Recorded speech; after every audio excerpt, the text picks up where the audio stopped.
காலமும் நேரமும் சனி பகவான் உங்களுக்கு வழிவிடுறாரு. நீங்க ஜெயிக்கிறதுக்கு உங்களுக்கு ஒரு கஷ்டம் ஏற்பட்டு இருக்கு இல்லையா, அந்த கஷ்டத்துல இருந்து நீங்க வெளிவருவதற்கான சனி பகவானே உங்களுக்கு ஒரு வாய்ப்பை தருகிறார். ஏன்னா மனுஷனுக்கு ஒரே கஷ்டமாவே போயிட்டு கூடாதுல்ல, அப்புறம் அவன் எப்படிதான் உயிர் வாழ்றது? அப்ப தெய்வம் பார்க்குமா, கடவுள் பார்ப்பாரா?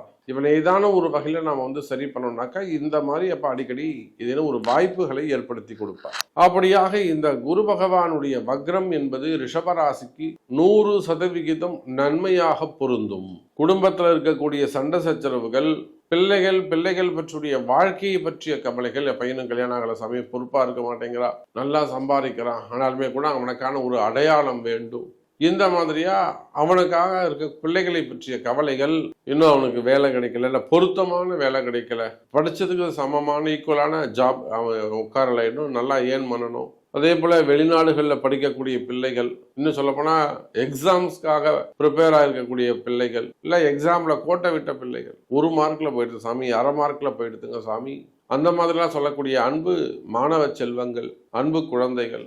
அப்போ ரிஷபராசினியர்களே மாணவ செல்வங்களாக இருந்தாலும், இல்லை ஒரு ஹையர் ஸ்டடீஸ் பண்ணக்கூடியவங்களாக இருந்தாலும், கவர்மெண்ட் ஜாப் செய்யக்கூடிய அரசு அதிகாரிகளாக இருந்தாலும், கவர்மெண்ட் ஜாபாக இருந்தாலும், பிரைவேட் ஜாபாக இருந்தாலும், பொதுவாக தொழில் முன்னேற்றங்கள் இருக்கும். தொழிலில் இருக்கக்கூடிய தடைகள் விலகும்.